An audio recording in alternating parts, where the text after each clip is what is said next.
Vamos lá, vamos começar essa conversa, que é uma conversa muito importante.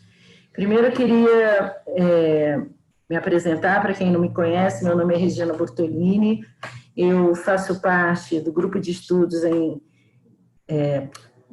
do Laboratório de Estudos em Representações Sociais e Saúde. É um grupo de estudos da Unifase e Faculdade de Medicina de Petrópolis. É um grupo constituído por pesquisadores de diferentes áreas de conhecimento. Nesse grupo, nosso foco principal é estar olhando para a construção do imaginário, para os processos psicossociais de construção de representações e como esses processos têm impacto sobre a saúde, as relações e os cuidados à saúde. Mais recentemente, temos nos interessado especialmente pelas questões de gênero, por quanto esses processos de produção simbólica, de construção de representações, esse imaginário contribui, em alguma medida, para a formação, para os processos de constituição, de formação identitária, de subjetivação e construção identitária, especialmente quando a gente está falando de identidades de gênero.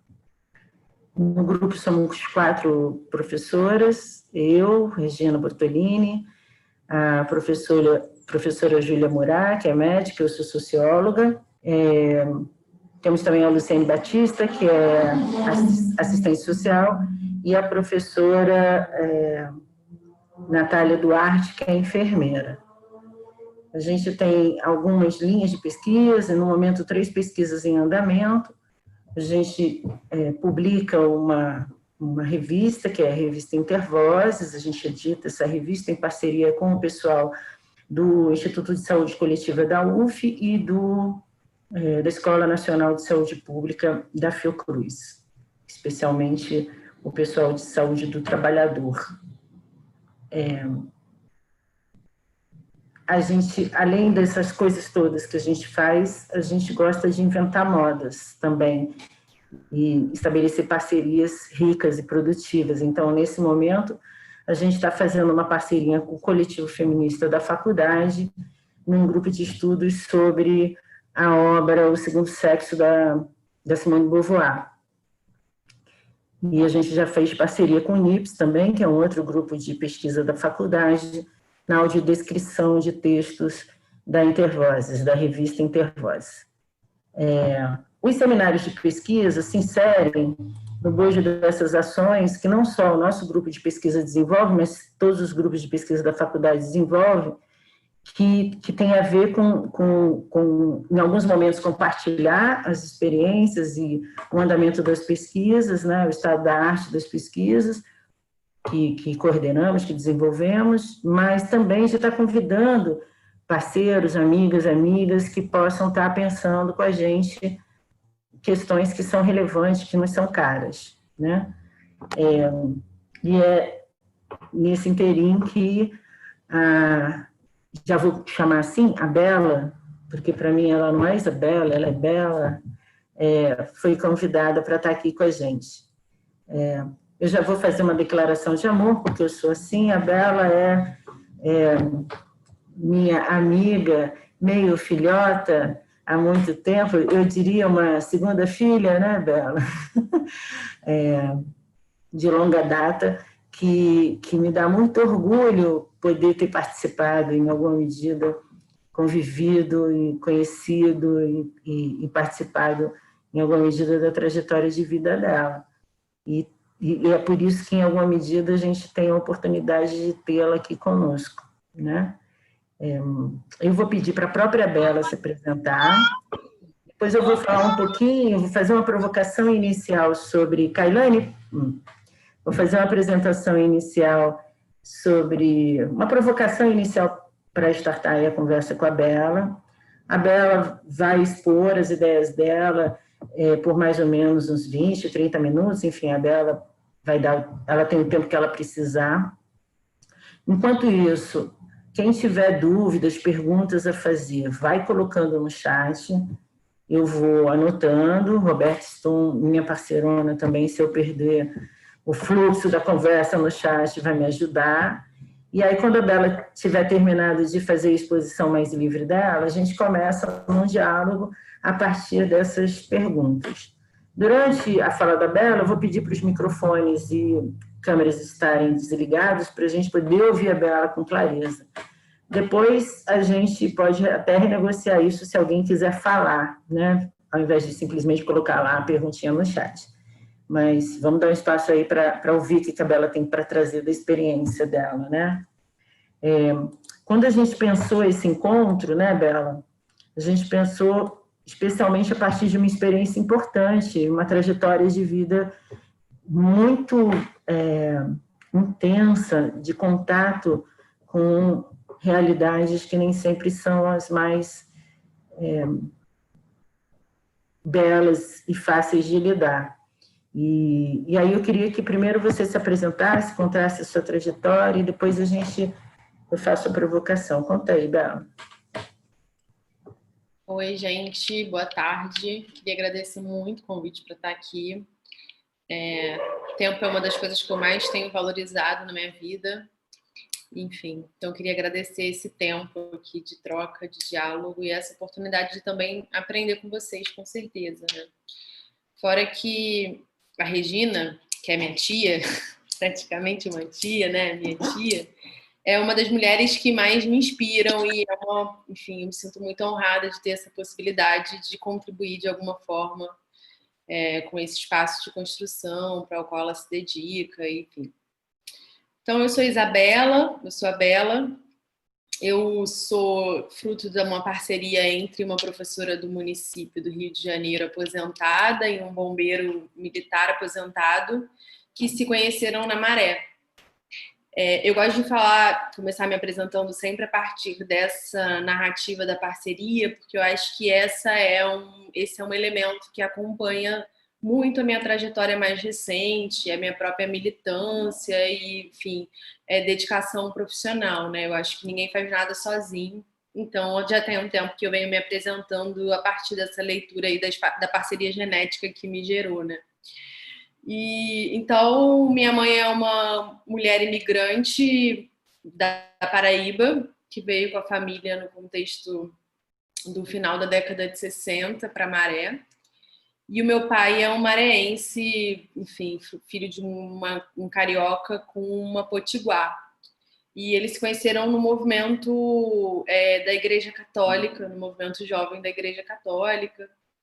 E então, tudo isso para dizer que a Maré é minha origem, né? E os meus pais se conheceram num processo ali de militância religiosa na década de 80.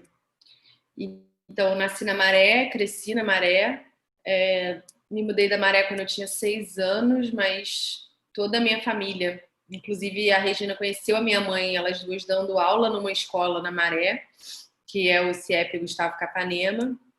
E toda a minha família seguiu, apesar de muitas pessoas terem se mudado, muito vinculada ao nosso território de origem e, sobretudo, comprometida com um conjunto de lutas que partiam desse território, né? Assim, cada um com a sua especificidade. O meu avô, pai da minha mãe, a família da minha mãe, meu avô e a minha avó fizeram um pacto de ficarem no Rio de Janeiro até que todos os filhos se formassem na universidade. E isso foi até 1991. Então, a minha mãe e todos os irmãos dela, que ela e mais 5, cada um foi assumindo ali acho que um papel público mesmo dentro dessa possibilidade de pensar e contribuir com a nossa sociedade a partir da nossa perspectiva favelada, periférica, né, assim. Então, teve gente que passou no concurso da universidade, teve gente que virou servidor público, minha mãe é professora, eu tenho um tio que é engenheiro. Então é isso, eu fiz faculdade de turismo na Unirio e no meio da faculdade já comecei a me interessar pelos debates da cidade e decidi fazer um TCC pensando na perspectiva do lazer, e já fui para um outro caminho no meio da faculdade de turismo, que foi um dado momento de crise, eu entendi que a partir do meu arcabouço lá de pesquisa no turismo, eu poderia debater a cidade, e nesse momento eu meio que me encontrei. E eu lembro que a Regina me emprestou uma revista que falava da sociologia do lazer, e foi aí que eu comecei a me aproximar da sociologia a partir desse debate. Quando eu terminei a faculdade, eu emendei no mestrado em planejamento urbano e regional, e aí eu já estava bem decidida a discutir as questões da cidade. Tive uma experiência, antes disso, de 1 ano e meio, dando aula num projeto do governo federal, que chamava ProJovem Urbano, era um projeto de formação de jovens de população vulnerabilizada que não tinha se formado no ensino fundamental. E aí, portanto, o governo criou ali uma metodologia para que essas pessoas tivessem acesso ao ensino fundamental e, ao mesmo tempo, alguns debates relacionados à cidadania e ao campo do trabalho. Eu acho que foi um momento importante esse projeto, porque eu comecei a me aproximar de territórios, outros territórios, né, favelados e periféricos. Era em Niterói, eu dei aula em 5 polos lá, então rodei bastante algumas favelas de Niterói. E aí, quando terminou esse projeto, eu estava justamente terminando a faculdade e passei no mestrado para o planejamento urbano e regional no FRJ. E aí comecei a discutir gênero. No mestrado eu comecei a discutir gênero e voltei para Maré, assim, de alguma forma, como território de pesquisa. E aí eu fiz um campo etnográfico, ou com inspirações etnográficas, né, assim, acho que do ponto de vista da metodologia era bem híbrido, assim, mas eu me matriculei num curso de formação em gastronomia para mulheres maranhenses. E eu fiz esse curso junto com mais ou menos 45 mulheres durante 5, 6 meses. Eu não fiz entrevista, simplesmente convivia com elas. E a minha questão era o que era a cidade para elas, como é que a partir da nossa convivência eu ia entendendo que elas significavam cidade. Enfim, a partir das suas práticas, a partir das suas escolhas, a partir das suas gastronomias e tudo mais. Antes mesmo de eu passar no mestrado, assim que eu me formei na faculdade, eu comecei a trabalhar no Observatório de Favelas, que é a ONG que eu trabalho até hoje. E aí, dentro do Observatório, eu fiz uma trajetória muito de gestão e produção em projetos relacionados à arte mesmo. E aí isso vai criando um pouco todas as camadas que eu me interesso, né? Assim, porque aí eu pesquiso gênero do ponto de vista acadêmico, a cidade é a minha questão, então tudo que eu olho é pensando essa grande questão. E no trabalho eu comecei a fazer criar muitas oportunidades de pensar a cidade e produzir as cidades que eu acredito a partir da perspectiva das artes. Então, eu produzi uma exposição de arte contemporânea na Maré, depois eu fui articuladora de um projeto de formação de jovens em produção cultural e em pesquisa social, no conjunto de favelas da Penha. E aí, durante esse projeto, eu fui chamada para compor a coordenação de uma Arena Carioca, que é um equipamento público municipal aqui do Rio de Janeiro, que é uma parceria entre o poder público e uma ONG, nesse caso, o Observatório de Favelas, que fica na Penha. Então, eu fiquei 5 anos lá, coordenando esse espaço e, enfim, criando, inventando e tendo a oportunidade de desvendar metodologias de gestão de equipamento cultural territorializado. E aí, em 2017, surgiu o convite para passar a ser parte da diretoria do Observatório, dentro de um projeto de rejuvenescimento de quadros, ampliação de lideranças jovens, mulheres e tudo mais. E aí, desde 2017, eu sou parte da diretoria e, enfim, num primeiro momento muito concentrada nos projetos de arte e desde o começo do ano passado também acompanhando a comunicação. Então, acompanhando os projetos de comunicação e os projetos de arte diretamente. Eu acho que para começar é isso. E aí, em 2018, eu entrei no doutorado, que também é uma parte da vida, em geografia na UF, e eu trouxe para o doutorado um desejo de pensar a perspectiva dos desejos de mulheres maranhenses na relação com a cidade, assim, né? Como é que a relação com a cidade vai à expressão da dimensão da paixão, do desejo, dos afetos. Ainda estou desvendando um pouco, ainda não sei muito bem como vou construir esse campo, Mas a perspectiva é essa, assim, cruzar a geografia com essa dimensão de gênero sempre. E nesse momento do doutorado eu estou muito afim de trabalhar afeto, desejo e tal. Então é isso. Foi assim que é assim que eu vou me significando.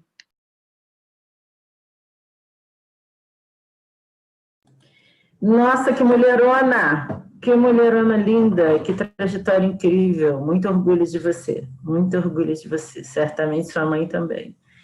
Como professoras de escola pública na Maré, no CIEP, o nosso maior desejo é que a gente pudesse ter essa geração maravilhosa, com grau de consciência, compromisso social, enfim. Você é um exemplo para mim também. Né?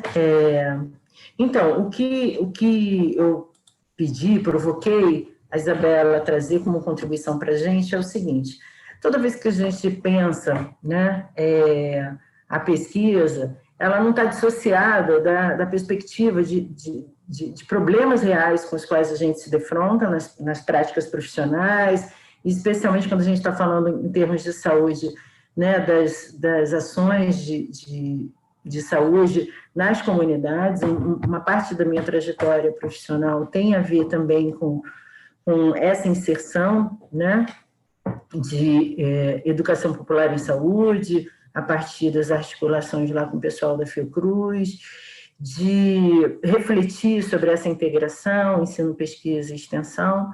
E aí, uma das coisas que eu provoquei a reflexão com a Isabela foi, primeiro, ela poder situar a gente, ou a gente poder conversar um pouquinho aqui, não sei se nessa ordem, né?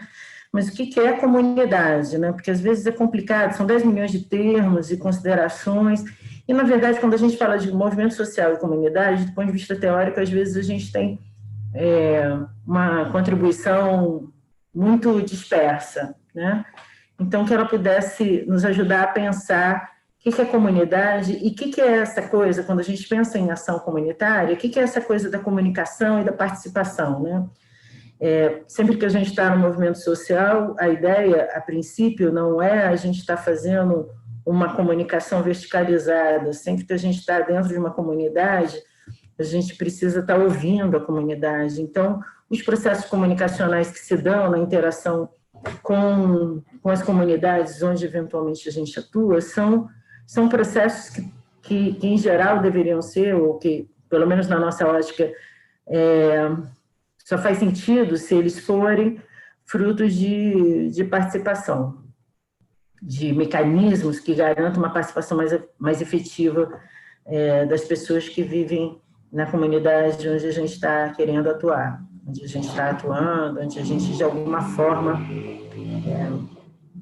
estabeleceu a nossa ação.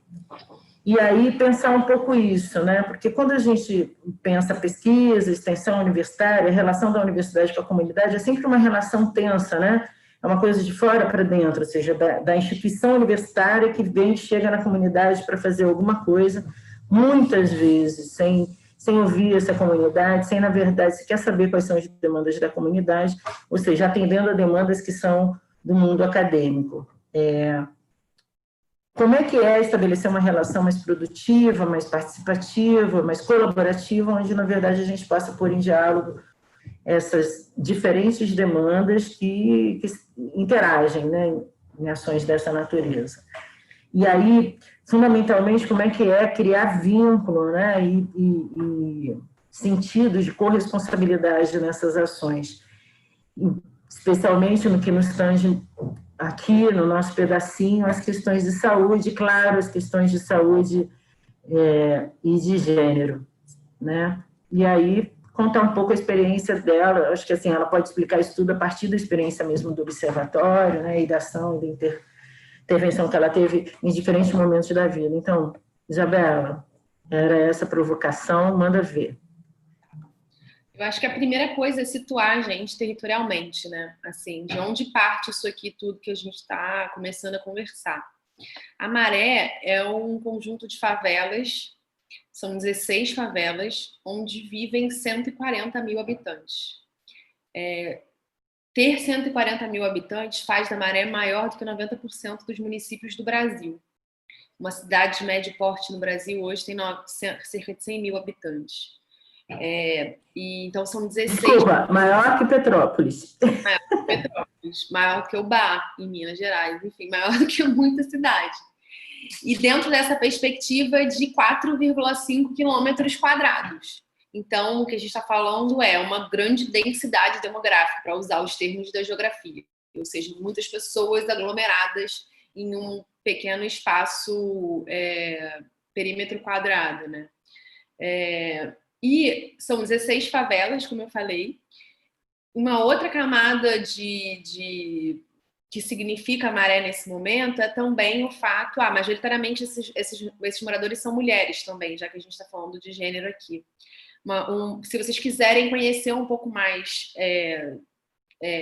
a população marense, entender mais a fundo essa caracterização, eu posso mandar depois o Censo da Maré, que foi uma empreitada que a gente fez junto com a Redes da Maré, que é uma iniciativa da sociedade civil para mapear, e do nosso censo para o censo do IBGE deu uma diferença de quase 30 mil habitantes. Bom, então, uma outra dimensão que caracteriza a Maré é o fato da gente ter hoje na Maré todas as facções criminosas do Brasil, do Rio de Janeiro, operando lá. Então, a gente tem o Terceiro Comando, o Comando Vermelho, o ADA e a milícia. Tudo isso numa faixa contínua praticamente contínua de 4,5 km², onde vivem 140 mil pessoas. Mas uma outra dimensão também da história da Maré, e assim, também tem uma coisa, é um conjunto de favelas que, por serem muitas, cada uma tem um processo histórico específico da sua origem. Então, assim, tem favela que foi, de alguma forma, produzida pelo poder público a partir de uma política habitacional específica, teve favela que era também uma iniciativa do poder público que eles taxavam como temporária, num processo de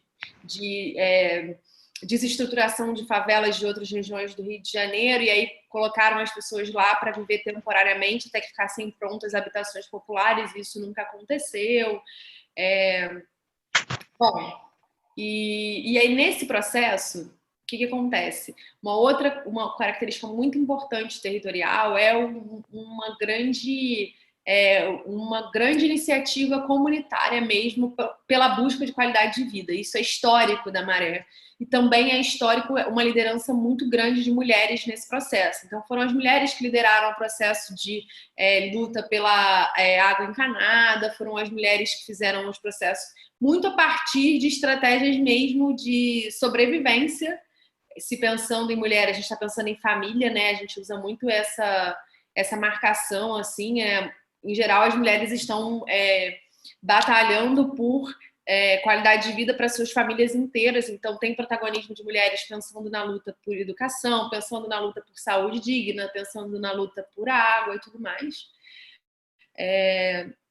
Então, é isso, assim. Por que é importante marcar essa dimensão tanto da geografia marense quanto do protagonismo dos movimentos sociais? Porque isso faz com que a Maré chegue em 2020 como um território muito articulado internamente para produzir soluções efetivas para a sua própria conjuntura dentro de um contexto de pandemia mundial, que, na nossa leitura, na real, é uma grande oportunidade para a gente ver claramente as piores marcações da desigualdade nos contextos da nossa sociedade brasileira, e isso se expressa territorialmente, do ponto de vista do gênero, do ponto de vista etário, enfim, né? A gente poderia analisar isso sobre muitas camadas. Bom, mas aí em 2001, na Maré, um grupo de pessoas que se encontraram lá, seja porque são moradoras, seja porque circulavam há muito tempo, seja de movimento da própria universidade, seja do movimento de partido, enfim, se encontraram lá muito provocadas a pensar, a partir de uma organização da sociedade civil, produção de conhecimento e de metodologia que pudesse incidir em política pública com a grande virada de chave era a partir da perspectiva das favelas e periferias e dos seus moradores. Essas pessoas são o que a gente chama de universitários de primeira geração, ou seja, foram as primeiras das suas famílias faveladas e periféricas a terem acesso à universidade. Por exemplo, a geração da minha mãe. Eu sou filha dessa geração de pessoas que foram as primeiras das suas famílias que conseguiram alcançar a universidade, em geral pública. E quando essas pessoas chegaram na universidade, seja como aluno, seja como professor ou funcionário da universidade, técnicos, elas perceberam que a universidade não era realmente um espaço democrático de produção de saber e de produção de metodologias. E que, na verdade, a universidade, com seus mecanismos, reproduzia, segue reproduzindo, né? Acho que é uma luta, mas assim, naquele momento reproduzia uma perspectiva estigmatizante em relação a esses territórios e que mantinha não só as pesquisas e as narrativas que centralizavam a partir da ótica dos moradores de favelas e periferias, né? As questões da cidade, como também os próprios moradores de favelas e periferias à margem. Era muito difícil o acesso à universidade, né? É muito difícil ainda para uma pessoa de origem popular. Então, essas pessoas, elas queriam centralmente pensar a produção de conteúdo, produção de conhecimento a partir da realidade, das suas realidades corporais, territoriais, étnico-raciais, enfim, territoriais e por aí vai. Assim nasce o Observatório de Favelas, que é essa ONG que eu atualmente sou parte da direção.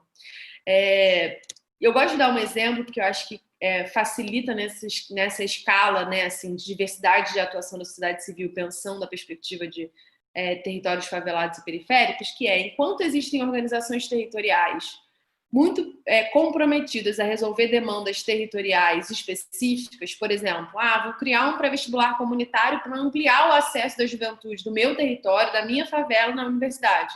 Vou criar um projeto de qualificação profissional para mulheres da minha favela, porque, enfim, tem muitas organizações e iniciativas que trabalham a partir dessa ótica da escala territorial local.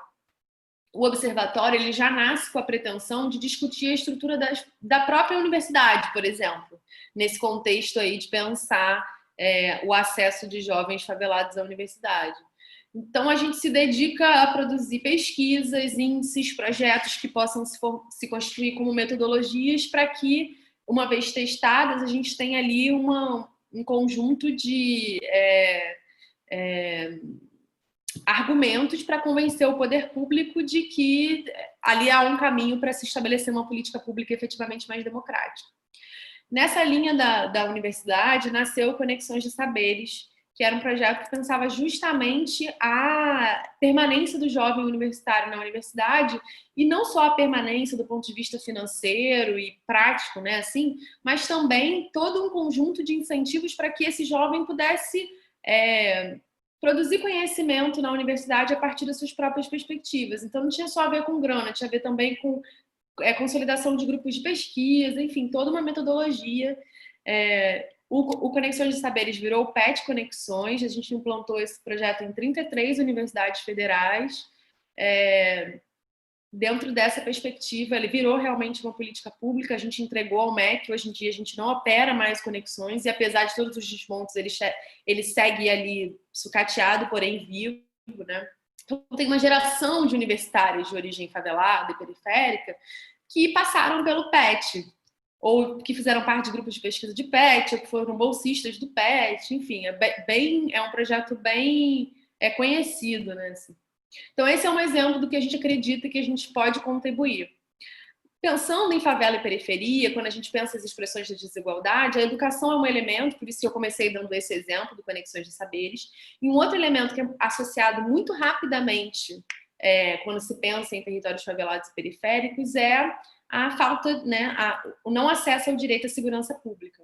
Então, em geral, favelas e periferias são lidas como territórios de violência, de risco, de perigo e tudo mais. Consequentemente, uma parte significativa da sua população, e aí todo mundo aqui já deve estar cansado de saber, eu espero, que majoritariamente jovens, negros, são lidos como possíveis bandidos, possíveis pessoas criminosas e tudo mais. E a gente... educação foi o nosso primeiro eixo, e o que a gente chamava, né, antigamente, de direitos humanos foi o segundo eixo.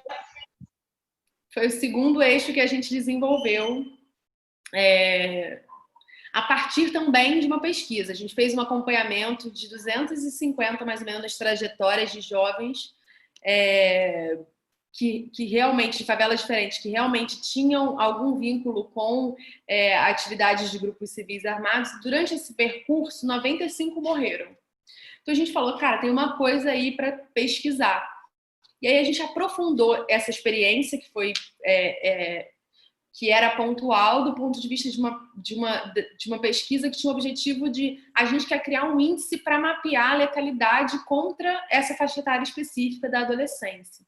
Aí a gente criou um índice, a partir desse índice a gente criou um manual que era uma proposta de que os municípios que quisessem implantar o índice, a partir do manual ele poderia não só passar a calcular a letalidade, como também passar a enfrentar isso efetivamente. E aí esse também virou um super projeto que chamava PRVL, Programa de Redução da Violência Letal. A gente implantou em várias regiões metropolitanas do Brasil. E, enfim, esse é um outro exemplo clássico do tipo de perspectiva de incidência que a gente gosta de ter.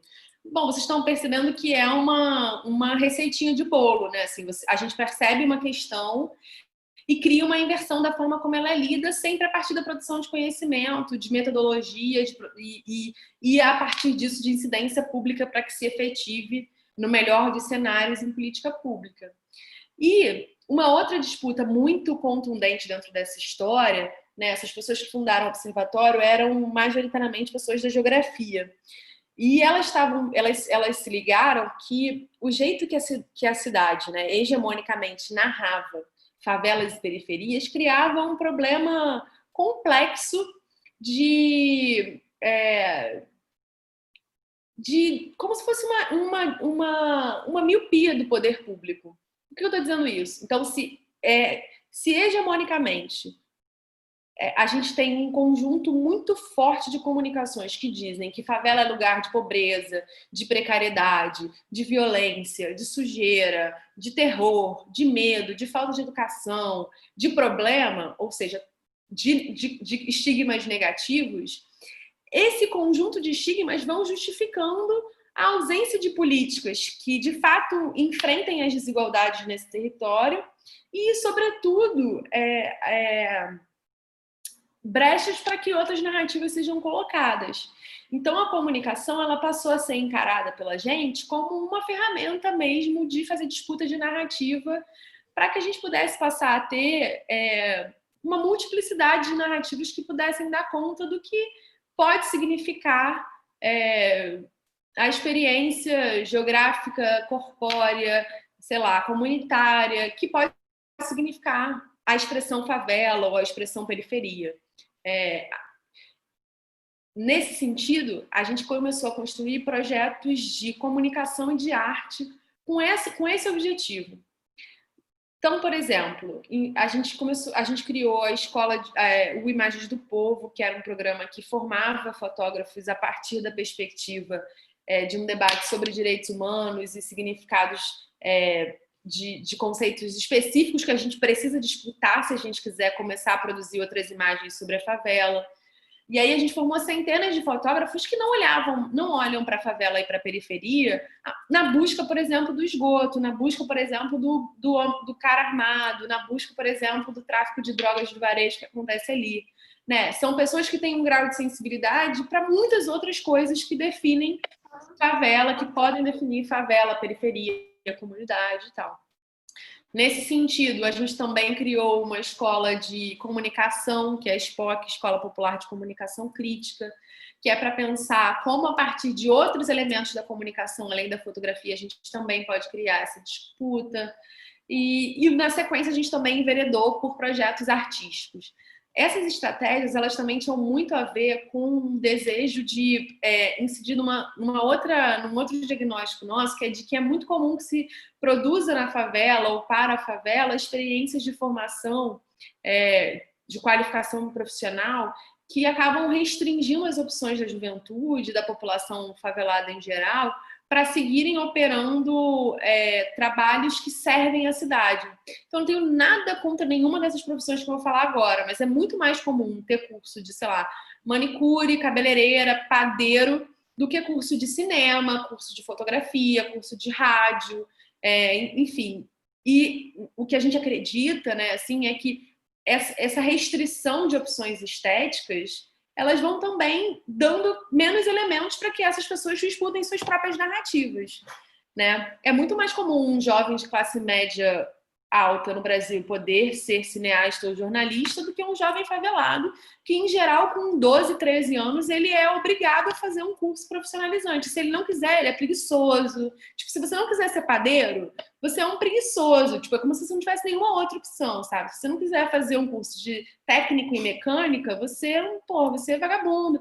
Como se essa pessoa não pudesse querer ser qualquer outra coisa que não isso, que ela nem foi apresentada essa possibilidade.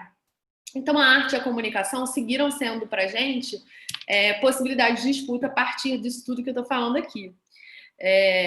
Então, eu não sei se eu respondi a pergunta exatamente, mas eu preferi trazer um pouco esse percurso que vai abrindo brechas, principalmente para a gente ter a oportunidade de discutir como metodologias podem efetivamente incidir em disputas que a gente, às vezes, que são disputas históricas, né? Assim, então, é sempre isso, é pensar uma metodologia em que se recentralize a conversa, né? Assim, então, aí eu acho que talvez eu pudesse, para aproveitar aqui um pouquinho mais esses últimos, nos meus cálculos, 7 minutos, mais ou menos, falar um pouquinho de como a gente pensou e vem pensando no enfrentamento da pandemia a partir da comunicação, porque eu acho que isso traz uma dimensão que, de novo, materializa essa conversa.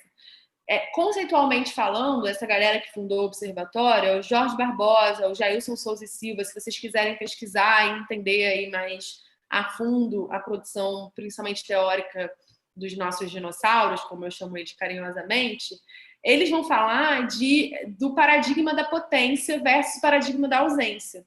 Que, enquanto, em geral, se produz muita narrativa centrada nessa dimensão da ausência, da precariedade, tal, a gente vem apostando historicamente, dentro desses 19 anos, no paradigma da potência. Então, a gente quer olhar, a nossa busca ativa é por outros elementos. Né, assim. E quando a gente constata, a gente não é iludido também, a gente sabe os problemas territoriais que a gente vive, a maioria de nós sente ou já sentiu na pele esses problemas territoriais, mas quando a gente constata, a gente imediatamente aponta para a virada disso. Né? Então, a gente nunca vai produzir uma matéria, por exemplo, de comunicação só falando coisas negativas, porque com certeza, nesses territórios existem pessoas, organizações e movimentos sociais que estão dedicando suas vidas para a superação disso que muitas ferramentas da comunicação tradicional insistem em expressar. Então, sem reconhecer que isso é uma violência.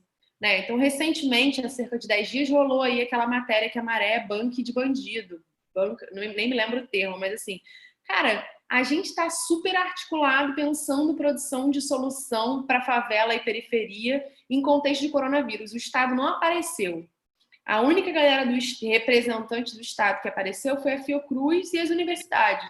Sim, não tem ninguém apareceu. É um absurdo a imprensa optar por fazer visibilizar essa narrativa da violência, enquanto tem um conjunto bizarro de ações que estão concentradas na vida, sobretudo, que é o que está em jogo nesse contexto de pandemia, né? Então, assim, como é que a gente pensou estrategicamente, enquanto Observatório de Favelas, o enfrentamento da pandemia a partir dos nossos eixos de trabalho? A nossa organização hoje, nós somos 40 pessoas, majoritariamente, muita gente, quase todo mundo, tem origem favelada ou periférica. Então, quem não mora, ou nasceu, ou cresceu, tem um vínculo com um território favelado específico. Majoritariamente são pessoas jovens, majoritariamente pessoas negras. E aí a gente estava numa última reunião de trabalho de um projeto de arte, conversando sobre precisamos fechar o galpão, né? A pandemia está aí, não sei o que lá. E a gente começou a conversar nessa reunião sobre o fato de que a gente estava em vias de fechar o galpão, sendo que no final de semana anterior estava tudo normal na favela. Então a gente começou a pensar, cara, a gente não pode só fechar esse galpão de artes. A gente precisa pensar efetivamente uma forma de nosso público que vem aqui todo dia beber água, ver exposição, usar a internet, entender por que a gente está fechado e por que é fundamental ficar fechado. Numa reunião de equipe de um projeto de arte, a gente começou a listar quais eram os elementos da pandemia que atravessavam de forma específica moradores de favelas e periferias. Naquele momento, sem ter a clareza de que eram todos, né? Mas ali, naquela reunião, a gente saiu com 10 temas e uma proposta de, cara, então nos próximos 10 dias a gente vai se reunir todo dia com um especialista para produzir conteúdo pensando o enfrentamento da pandemia a partir da perspectiva de favelas e periferias. E como a gente vai fazer isso? Juntos. Então, a gente reuniu num grupo de trabalho galera que trabalhava em projetos diversos, então não tinha só a equipe de comunicação, tinha educador, tinha produtor cultural, tinha mobilizador, tinha, enfim, uma galera de projetos diferentes que de manhã se reunia com um especialista para pensar assim, vamos pensar a higiene das mãos. Beleza, vem um especialista cheio de método. Tem que lavar a mão toda hora, ou então tem que usar álcool em gel. A gente ouvia o especialista no maior afeto do mundo, depois a gente falava, tá, mas tem gente que não tem água corrente. Tá, mas tem gente que não tem dinheiro para comprar álcool em gel. E a partir dessa relação com o especialista, a gente foi criando uma campanha de comunicação que conseguisse trazer para o centro da informação esse corpo, esse território, né? Então, a partir disso, gente, a gente produziu, a gente está no 71º dia de campanha. A gente produziu de um tudo, assim, a gente já falou sobre higiene das mãos, limpeza da casa, idoso, criança, adolescente, auxílio emergencial, empreendedores, tudo que vocês imaginarem, alimentação, cara, tiramos dúvida da galera, enfim, já rolou de um tudo. Uma coisa muito importante, porque a gente está conversando aqui dentro de um espaço mobilizado pela academia, é que a universidade foi e é central para esse trabalho. Como é que a gente fez? A gente bateu na porta da universidade e falou assim, olha, nossa ideia é essa, a gente precisa de especialistas. Isabela, por onde foi a porta de entrada? A porta de entrada foi a extensão. O braço da universidade que tem maior conexão com a sociedade, na minha opinião, né? Na minha modesta opinião. Então, a gente bateu na Pró-Reitoria de Extensão do FRJ, que fica ao lado da Maré, uma parceira estratégica muito antiga nossa, e falou, olha, temos aqui esse desafio, a ideia é essa, são 10 dias de campanha, a gente precisa de um especialista de saúde. Aí veio uma professora de saúde. No outro dia, a gente precisa de uma galera da arquitetura. Veio um profissional da arquitetura. A gente precisa de alguém da veterinária. A Pró-Reitoria de Extensão começou a articular uma rede de professores e pesquisadores, doutorandos e alunos que passaram a ser parte dessa campanha, que no começo era para ter durado 10 dias, mas que depois do 10º dia a gente falou, cara, a gente nunca mais vai poder parar de fazer isso enquanto a pandemia ainda expressar tudo isso que ela expressa. Então, nesse contexto, o projeto foi crescendo, a gente conseguiu uma parceria com uma produtora de animações em São Paulo, que voluntariamente transforma a nossa produção em vídeos. A produção ela é focada no WhatsApp, que é a principal rede social das favelas e periferias. A gente dispara via WhatsApp esses conteúdos para moradores de favelas e periferias. E a maior parte das nossas pautas, elas só são tão certeiras porque a gente vive o que a gente está falando. Então, um dia, por exemplo, a gente resolveu produzir para mototaxistas. E a gente só teve essa ideia porque na nossa porta tem um ponto de mototáxi, porque o Careca, que é um mototaxista que atende a gente, todo dia manda bom dia para todo mundo. E aí a gente falou, pô, o Careca tá trabalhando normal, vamos conversar com o Careca. Ligamos pro Careca. Ouvimos que o Careca estava trabalhando, não tinha álcool gel, não tinha máscara, não tinha não sei o quê, não lavava a mão no ponto. Criamos um monte de conteúdo para mototaxistas, fizemos ações de distribuição de máscara e álcool gel para mototaxistas. Enfim, falamos sobre população LGBTQI+. Por quê? Porque tem um monte de gente LGBTQI+, na nossa equipe.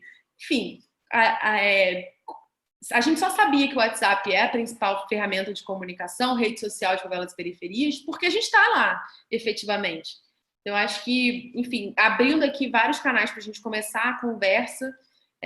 Enfim, eu poderia ficar falando aqui 3 horas desse trabalho, de várias formas que ele vai respondendo essas perguntas que a Regina trouxe, né? Assim, eu acho que cada uma dessas ações responde publicamente o que a gente acha que é favela. A gente acha que a favela é um território de saber. Então, a gente precisa voltar para esse território e construir com essas pessoas o que é o saber que vai ser útil para elas, por exemplo. Né? Enfim. Então, só para abrir aqui a conversa para as pessoas também poderem trocar e perguntar mais, assim. E eu vou deixar aqui no chat também o lugar onde a gente disponibiliza todo o material que a gente produziu. essa estratégia toda, ela também tem o objetivo de ser o mais democrática possível. E a gente sabe que nem todas as organizações têm grana, recurso para fazer esse tipo de mobilização. Então, a gente bota tudo na internet, qualquer pessoa pode ir lá, pode baixar só o vídeo, pode baixar só o meme, só o áudio. Enfim, tem tem esse objetivo também. Em paralelo, a gente segue com uma assessoria de imprensa o mais forte que a gente consegue, batendo na porta dos principais veículos e falando, olha, você tem que apresentar a questão a partir desse prisma. Você tem que apresentar a questão... Enfim, essa é uma outra estratégia também. Vou colocar aqui, porque aí também vendo no site vocês podem ter outras dúvidas. Super, super, Vera. Muito bom, muito bom. Vou mostrar aqui só uma das imagens que a Bela compartilhou comigo, quando a gente conversou, para vocês terem uma ideia do tipo de material que eles produziram. Tinha esses banners, né? Tinha podcast, tinha, né? E tinha animação, é isso, Bela? A gente não chama de podcast, a gente chama de áudio, assim, mas é sempre um meme, um áudio. Na rede social, esse meme, e aí isso é pro WhatsApp. Na rede social, esse meme vai junto com um textão, que a gente chama, que é um texto bem maior, que é focado na galera que produz conteúdo. Então, assim, cara, uma ONG lá de São Gonçalo ou de Petrópolis pode querer entender qual foi a linha de raciocínio até a gente chegar nessa síntese. Então, no textão, a gente deixa lá toda a linha de raciocínio, porque aí o cara pode copiar uma parte, pode copiar tudo, pode pegar uma parte e trabalhar a partir da lente que ele desejar e tudo mais. Uhum. Tá, ok. Vou fechar, então. Quer comentar aqui alguma coisa? Tem uma coisa de linguagem que eu acho que é importante. Ficar bem próximo das pessoas, né? A gente escreve pra gente mesmo, né? Assim, esse aqui, por exemplo, era um de saúde mental. Então, é isso, é sem vacilação e foco na respiração. Você tem que fazer isso 3 vezes por dia se você não estiver bem. Se mexe, fortalece os contatinhos virtuais, né? Nem só de tretas vive a internet. Tem essa tentativa de se manter o mais conectado possível com as pessoas, né? Então, um dos problemas que a gente vê com muita frequência, pegando esse ganchinho, para depois a gente ir desdobrando outras camadas, né? Na relação entre a universidade, outras instituições e mesmo o poder público com comunidades e com as pessoas que vivem, né, em diferentes territórios e comunidades, é mesmo uma dificuldade de pôr em conexão saberes e dinâmicas culturais e processos societários que muitas vezes são distintos, né?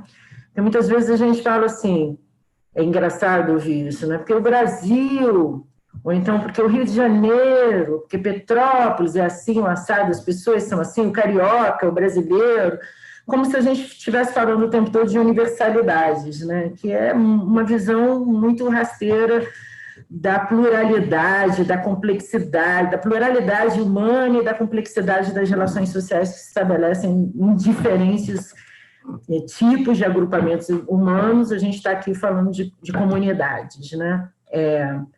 E aí, e o quanto essa pluralidade, portanto, muitas vezes cria, né, a diferente forma como determinados territórios se organizam, se pensam, produzem conhecimento, cria uma distância muito grande entre as pessoas que eventualmente estão nas universidades ou nas outras organizações públicas, que têm outras origens socioeconômicas, que essas instituições funcionam a partir de uma cultura, de uma dinâmica própria, né?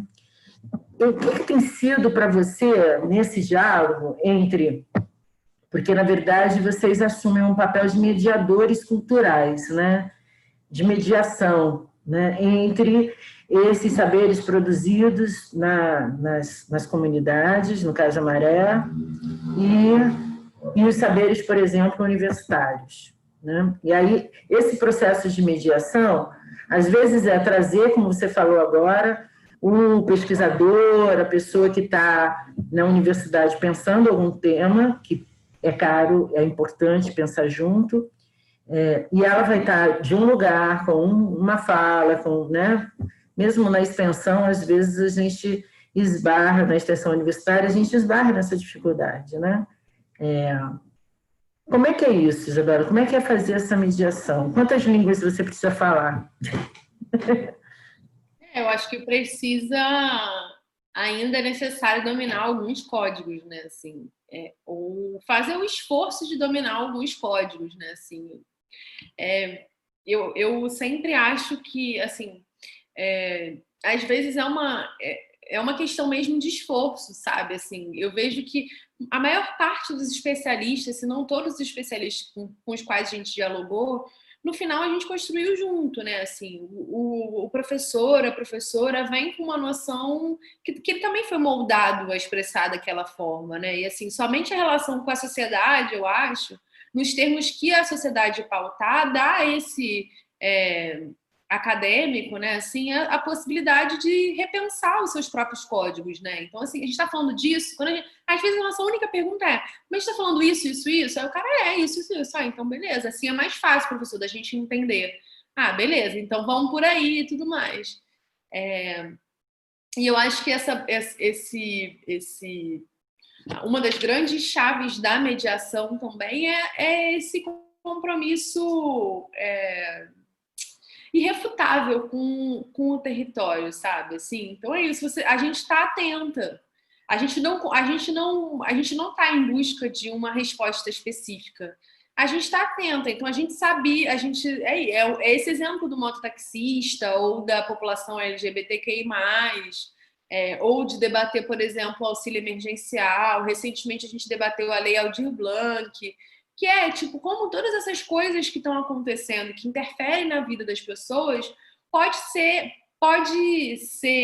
narrada de uma forma em que as pessoas se identifiquem, sabe? Nem é tanto esforço assim. Eu acho que, às vezes, parece que rola um esforço para dificultar mesmo, como se o conhecimento fosse ser mais relevante se ele fosse menos compreensível. E eu acho que a gente fica tentando descomplicar. Acho que, em algum momento, já foi muito importante que pessoas faveladas e periféricas estivessem na universidade. Várias vezes a gente tem que botar a marra mesmo. É difícil, eu só não faço isso porque eu não quero, porque não é democrático. Então eu entendo também essa disputa. Mas hoje em dia, cada vez mais, o que é a minha pira assim, na vida, eu acordo e durmo pensando nisso, é como a comunicação, a partir de elementos de comunicação e também da arte, podem fazer com que as pessoas se identifiquem cada vez mais com aquilo que eu estou falando. Então, a gente, por exemplo, pensa uma pesquisa que vai discutir a Baía de Guanabara, para falar de uma outra coisa. Beleza, a gente faz toda uma pesquisa, vai no Arquivo Nacional, pesquisa imagens, pesquisa 1000 coisas, 1000 dados demográficos, e depois a gente se desafia a produzir uma exposição, por exemplo, de artes. E o nome dessa exposição é Memórias dos Domingos de Sol, e ela foi recorde de público no Galpão Bela Maré, que é o nosso galpão de artes visuais no Bela.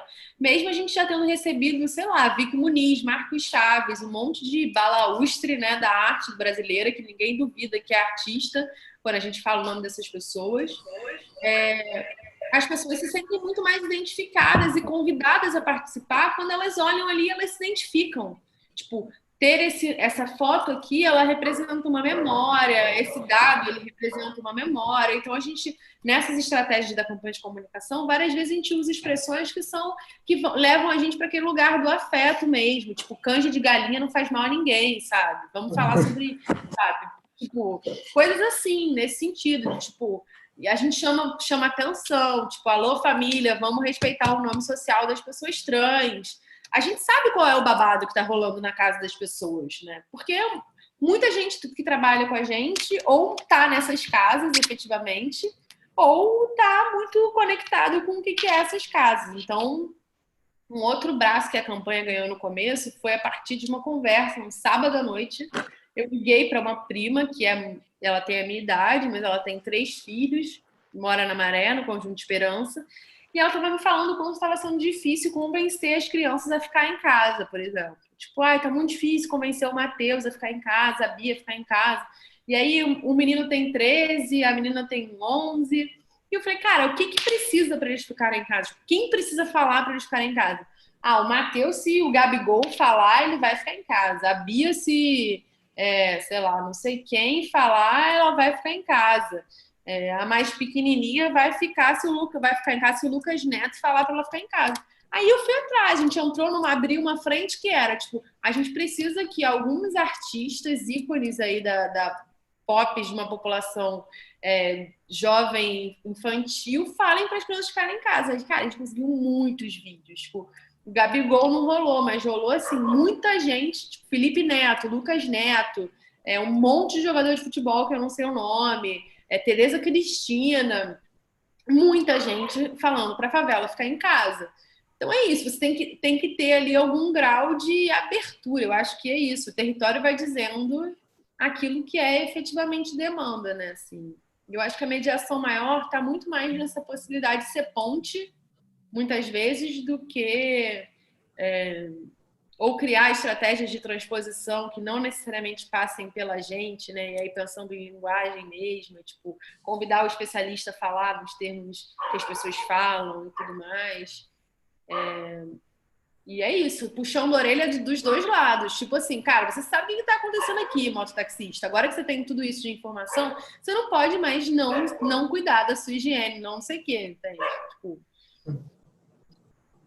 Então, você falou basicamente de duas coisas fundamentais, né? Uma é a abertura para essa escuta, né?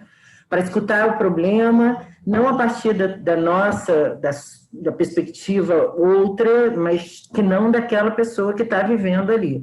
Claro que para você e para o grupo que você faz parte, já tem uma trajetória pessoal, né? Então, ao longo da vida inteira, tem aí um lugar de ponte, né? Você transitou nesses territórios distintos da universidade e da favela, que lhe permite, quando eu brinquei quantas línguas você fala, que lhe permite realmente, né, entender um pouco a dinâmica da universidade, entender a dinâmica da comunidade, e poder fazer as pontes possíveis, né? Ter a sensibilidade para ter a escuta e também saber fazer a provocação, como você diz, a puxada de orelha, na medida e no tom que é mais legal, que cabe, né? Mas você falou uma outra, e aí você falou umas duas coisas que eu acho que é bem legais. Eu estou só reforçando para a gente abrir possibilidades de discussão.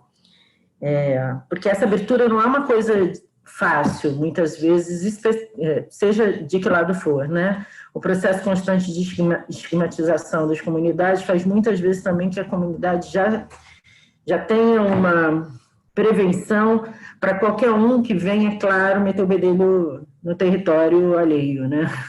E dizer como é que tem que arrumar a casa. Ao mesmo tempo, a universidade também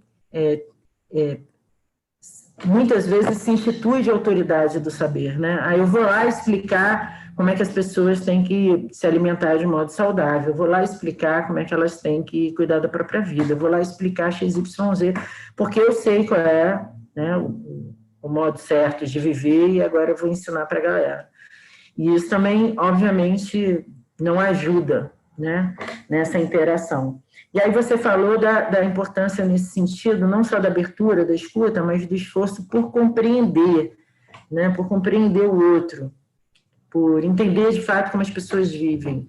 E aí você falou que o seu mestrado foi um esforço etnográfico. Você acha que é possível esse entendimento, se a gente entra na comunidade, sai da comunidade em 10 dias, porque a gente fez uma pesquisa ou está fazendo uma ação super legal, ou esse entendimento só se constrói, esse aprendizado só se constrói, e mesmo essa abertura, a escuta, só se constrói quando a pessoa, o pesquisador, eu estou falando um pouco do lugar do pesquisador, porque é um pouco para a universidade que a gente está fazendo esse papo nesse momento, né?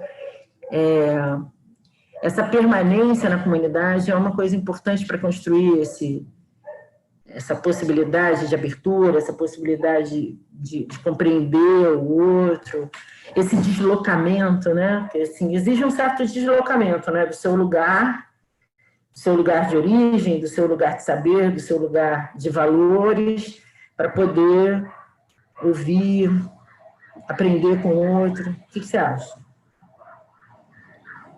Eu acho que ninguém que ficasse 10 dias na minha casa conseguiria entender a complexidade das minhas dinâmicas domésticas, assim, me colocando nesse lugar. Nem da complexidade das minhas dinâmicas domésticas, nem das minhas próprias complexidades. Mas a gente sempre fala sobre isso, assim.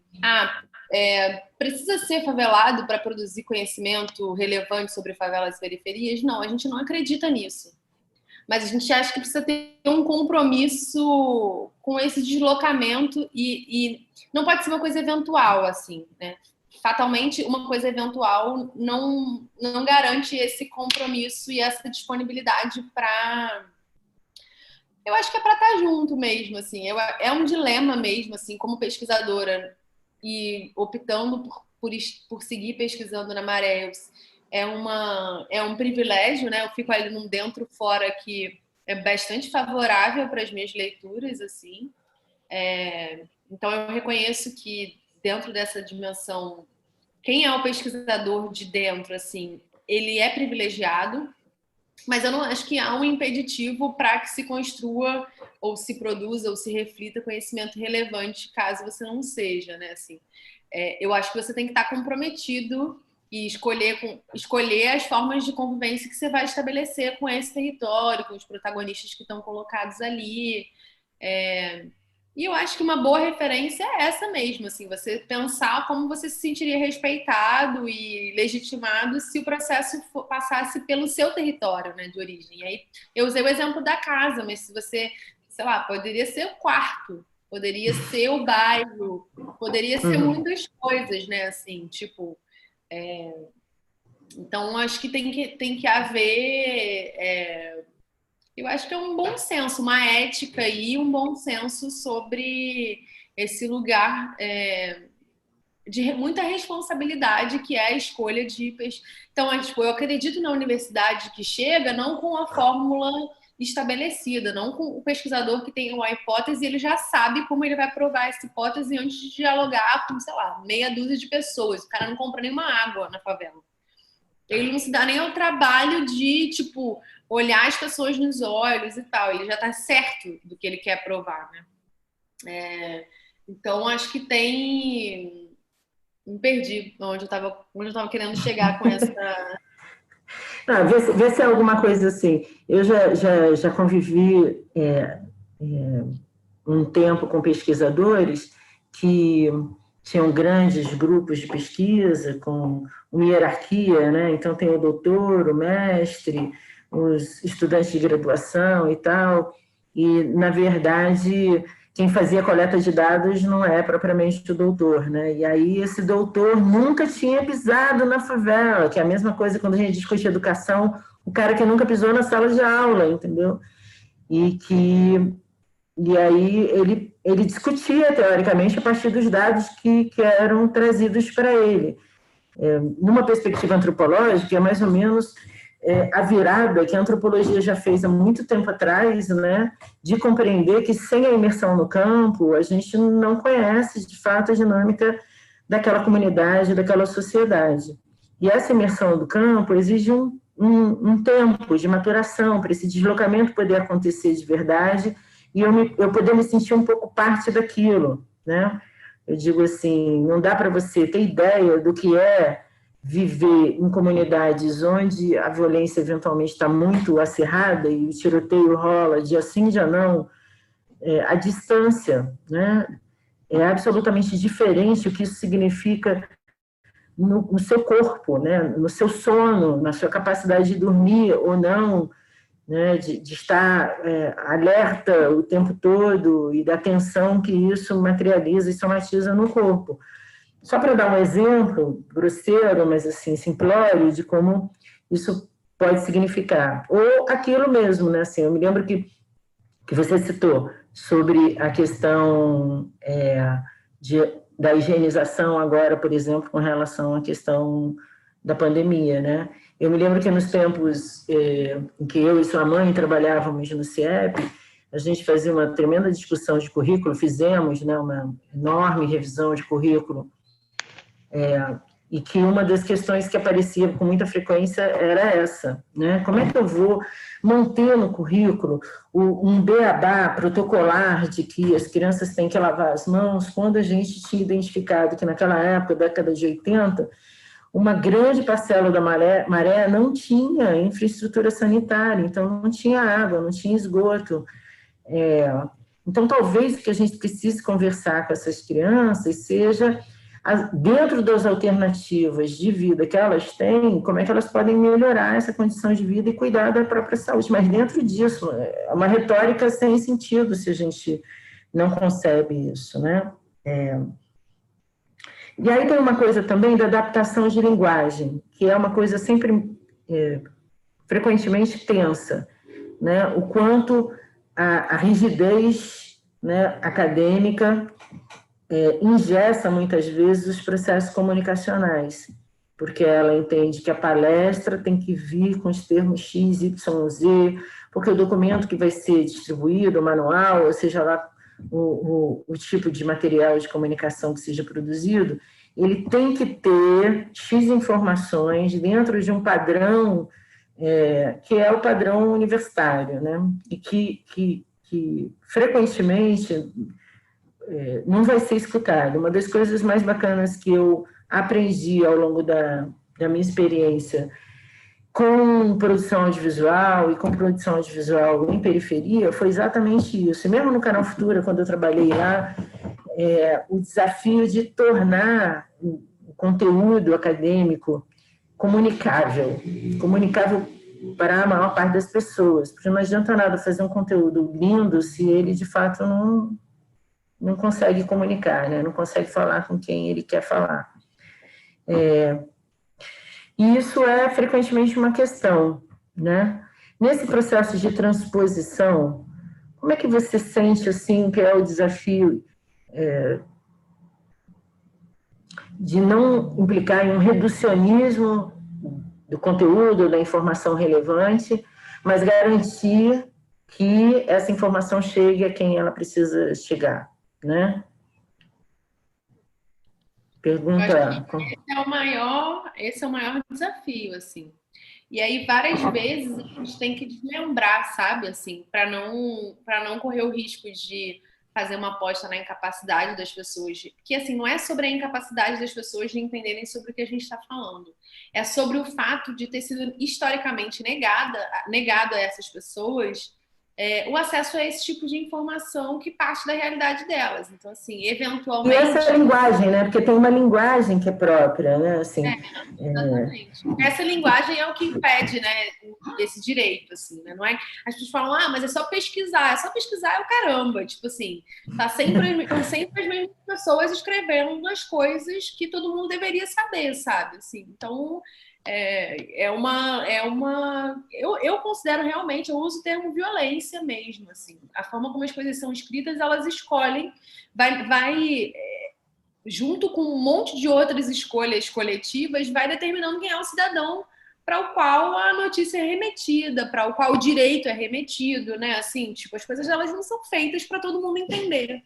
Eu acho isso assim, para mim essa é uma dimensão de violência mesmo. Então, o que a gente às vezes faz é dar um passo para trás para trabalhar uma informação que é fundamental para que a pessoa entenda o outro passo lá na frente, porque ela tem capacidade de entender, só que a gente precisa voltar para caramba por uma questão de que não é, por exemplo, aí nessa hora, por exemplo, no começo da campanha, a gente se viu escolhendo como é que a gente ia falar do vírus. E aí, o que resolveu isso? Uma lista de transmissão de WhatsApp nossa pra galera, que era tipo assim, como é que chama isso que tá acontecendo aí? Tipo, a gente queria começar a conversa a partir dos termos que todo mundo estava usando. E apesar da mídia hegemônica naquele momento já estar massacrando a gente de Covid-19, todo mundo falou coronavírus. Então, a gente começou a campanha, foi uma estratégia de comunicação, falando do coronavírus. E no quinto dia, a gente estava apresentando a Covid-19 e sempre que a gente falava Covid-19, a gente falava a doença que coronavírus causa na gente. E a gente usou essa estratégia, tipo, um mês seguido. até que a gente se sentiu confortável e entendeu que, beleza, agora quem já está acompanhando a gente já entendeu o percurso que a gente fez para falar de que é, tipo, o que é a coronavírus, o que é a Covid-19. E aí e assim, acho que quem tiver interesse, puder olhar o percurso efetivamente que a gente fez e está lá no repositório, vai entender que a gente não privou as pessoas de nada, nada é complexo para a gente. Tipo, a gente falou do que o vírus é feito, a gente usou lá em um dado momento o nome científico do vírus. Só que o vírus é feito de quê? Ele é feito de partículas de gordura. É tipo o quê? Tipo uma vasilha que tá suja de gordura e você tem que lavar. O que lava gordura? Detergente. Por isso que tem que lavar a mão com água e sabão o tempo todo. Entende? Tipo, o percurso que se faz, ele tá conectado com a prática de vida dessa pessoa, que é lavar vasilha. Todo mundo sabe o que é vasilha suja, sabe? Mas isso exige um esforço, é isso que você estava falando antes, né? Isso exige um compromisso, em primeiro lugar, com essas pessoas, com esse trabalho, né?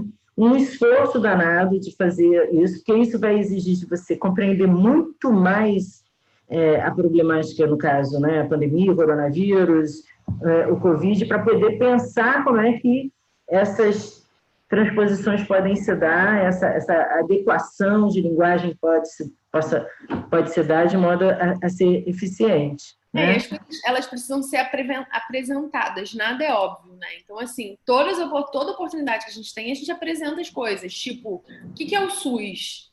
Sabe? Não pode ser só, a gente só usaria a palavra SUS, só que como a gente usou a palavra SUS, a gente está comprometido em significar a palavra SUS, né? Tipo, pandemia, epidemia, sei lá, cada palavra que a gente escolhe, que a gente sabe que não é uma palavra usual, a gente apresenta como se fosse para uma pessoa que... É uma palavra nova que vai ter que entrar no vocabulário dessas pessoas, elas precisam entender o significado, né? E assim, normalmente... Não é a partir do pressuposto de que as pessoas estão falando a mesma língua que a gente, né? E assim, comprometidos com a disputa de narrativa mesmo, assim. Então a gente por exemplo, a gente num primeiro momento, a gente era completamente a favor do fica em casa. Então a gente reforçou muito essa mensagem, ao mesmo tempo que cobrou significativamente que empregadores e empregadoras dispensassem os seus funcionários de forma justa. Em um segundo momento, e aí, assim, hoje em dia a campanha ela tem uma parceria direta com a Fiocruz, eles patrocinam a campanha, né? Assim, eles financiaram o nosso projeto. E todos os conteúdos a gente produz de saúde, a gente produz com a Escola de Enfermagem do FRJ. Teve uma hora que a gente chamou os parceiros para conversar e falou assim, pessoal, não adianta mais falar fique em casa. Senão a gente entra numa distopia, que é tipo, a gente tá aqui todo dia, a gente sabe que a favela não tá em casa mais. Então a gente precisa começar a apresentar alternativa. Cara, foi maior pânico no começo, maior pânico. E a gente começou a pensar, cara, vamos com calma aqui, entendendo como é que a gente fala de protocolo para o que as pessoas já estão fazendo. Porque assim, gente, as pessoas já estão fazendo. A galera já tá indo pro bar, a galera já tá indo pra igreja, a galera já quer fazer resenha. Como é que a gente chama essas pessoas para responsabilidade em relação a essas escolhas? Essas pessoas precisam entender os riscos que estão envolvidos. Então, vamos descrever os riscos. E assim a gente foi construindo coletivamente. E sempre que é possível, disputando mesmo termos. Então, por exemplo, hoje a pauta do grupo de trabalho era a imunização de rebanho, né? Que é uma aposta que algumas correntes usam, né? Escolhem para explicar por que está reduzindo a taxa de contágio. Os especialistas estavam em pânico da gente discutir isso e levar para a campanha. Só que, ao mesmo tempo, não adianta a gente não discutir isso. Porque isso, como a Globo e todos os outros veículos não falam muito disso, querem, enfim, eventualmente políticos querem explicar o momento que a gente está vivendo a partir disso, essa pessoa ela já ouviu falar nisso. Então a gente usa toda essa narrativa para falar assim, isso só vai acontecer, bebê, quando tiver vacina. A gente está falando sobre vacina aqui. Tipo, isso é o que a gente acredita, junto com esses profissionais especialistas que estão trabalhando com a gente. Então, a campanha, nesse sentido, ela é tendenciosa, né? Assim, porque a gente entendeu, junto aos especialistas que produzem e validam o conhecimento que a gente as informações que a gente está elaborando ali, que não adianta usar a justificativa de que a imunização de rebanho é uma estratégia nesse momento no Brasil. O Brasil é um país desigual. Optar por essa estratégia é escolher que quem vai morrer dentro desse processo de imunização de rebanho são as pessoas que têm menos acesso aos melhores recursos de saúde. Quem são essas pessoas? As pessoas que moram nos lugares favelados. Em geral, elas são pretas, elas são mulheres, elas são... Tipo, então, porra, não dá... As pessoas que não podem ficar em casa, que efetivamente têm que trabalhar, né? Inclusive para manter outras em casa, então... Exatamente. Então, a gente não pode usar essa desculpa, a gente não pode achar que esse é um caminho plausível, porque aí a gente está, todo mundo que concorda com isso, assinando que estamos escolhendo que, por conta dessa estratégia, uma parte das pessoas vão morrer. Isso não existe. Então, a gente vai construindo ali até dizer assim, então, lindos, querem viver isso? Continuem sonhando com a vacina, porque é a nossa única opção que aponta pelo caminho da vida, em se tratando de imunidade coletiva, é a vacina. Mas a gente tem que falar sobre imunização de rebanho, né? Assim, tem que ter esse lugar então, também. Tem que entender esse lugar de... Quando você fala de disputa de narrativas, né? Esse lugar de que existem veículos de comunicação, pessoas de influência que vão desde aquelas que estão na internet até políticos e artistas, e que a fala dessas pessoas são falas que estão aí pululando, né? São modos de conceber, no caso, a pandemia e a situação que a gente está vivendo, que estão aí e que se colocam para essa audiência, né? As pessoas estão ouvindo. Uma parte do que elas estão ouvindo, elas têm instrumentos para compreender, decodificar. Outra parte talvez não tenham, ou tenham instrumentos, mas é interessante apresentar outras ferramentas, outros instrumentos, outras ideias que possam se colocar em confronto com essas que estão sendo apresentadas. Isso é o mundo, né? Isso é o mundo. Isso é o mundo. Se a gente não fica dentro de uma mesma bolha, a gente está assim, né? O tempo todo confrontando ideias, debatendo ideias, né? E é isso que nos ajuda a ter uma perspectiva mais crítica, mais consciente sobre a nossa própria vida, uma perspectiva mais crítica sobre a realidade e a possibilidade de ter uma atitude mais consciente diante da própria vida. Tem uma pergunta aqui que eu acho que começa a colar com isso que a gente está falando, e depois eu vou trazer a outra, eu vou alterar aqui a ordem dos fatores, que é o Luiz Valente, que está perguntando sobre os chamados saberes populares, se eles atrapalham na implementação de uma orientação de saúde em comunidade, né? Que é esse debate aí. A gente falou da universidade, agora me diz aí como é que é fazer esse papo reto com a galera. Eles podem atrapalhar, sim. Então, a gente já teve que produzir conteúdo falando assim, cara, esquece chá de alho, não sei o quê. Tipo, vamos entender. Mas, assim, a gente precisa reconhecer o saber popular, né? Assim, ele tem o seu valor, ele tem o seu lugar, é isso. Tipo, canja de galinha não faz mal a ninguém, mas você não vai achar que a sua canja ou a canja da vovó vai curar você de Covid-19, porque agora ela suplementou com não sei o que lá. Então, a gente parte da constatação, pode atrapalhar. Em geral, a gente apresenta essa fofoca, lidando nesse tom mesmo. Ó, tá rolando aí uma conversa, a gente tá ligado que tá rolando uma conversa de que chá de não sei o que lá cura o Covid-19, aumenta a imunidade. A gente foi conversar com especialistas para saber se essa história é verdade. Várias outras a gente levou também. Tipo, a gente teve uma fase que foi só de perguntas. Então, o pessoal perguntou, sei lá, o sêmen contamina? Xixi contamina? Enfim, a gente tenta lidar sem também deslegitimar, encontrando o lugar do saber popular dentro dessa teia em prol da saúde. E várias vezes o lugar é afetivo mesmo, assim, tipo... Então, assim, a canja, às vezes, ela vai... sei lá, pode até ser que aumente a imunidade da pessoa. O problema é ela achar que aquilo vai curar ela. Então, a gente vai lá e tenta, margeando, como dizem, dizer, legitimar e, ao mesmo tempo, apresentar as contradições, né? Assim, de novo, voltando para essa perspectiva de que os saberes, eles são complementares, né? Assim, então, tem esse esforço, mas pode, sim, atrapalhar na implementação de orientações de saúde que vêm muito formatadas. Para a gente, isso costuma ser um desafio a mais que a gente precisa trabalhar dentro da comunicação que a gente for fazer. E, às vezes, entender que conexões esses saberes populares também fazem, que, assim, em geral, eles com toda forma de conhecimento, se estabelece na forma mesmo de redes, né? Que estão conectadas. Então, entender por que essa ideia da canja de galinha ser tão curativa pode ser o caminho, né, para poder falar dela e poder ultrapassar os limites que ela impõe aos cuidados de saúde nesse momento, que é um pouco o que você traz aí com essa dimensão afetiva, né? Você falou antes, eu não sei se o Luiz se sentiu contemplado, mas acho que tem uma outra coisa também que talvez valha a pena, só para, antes de partir para outra questão, que eu acho que a gente, em geral, toma os saberes populares como inevitavelmente equivocados, né?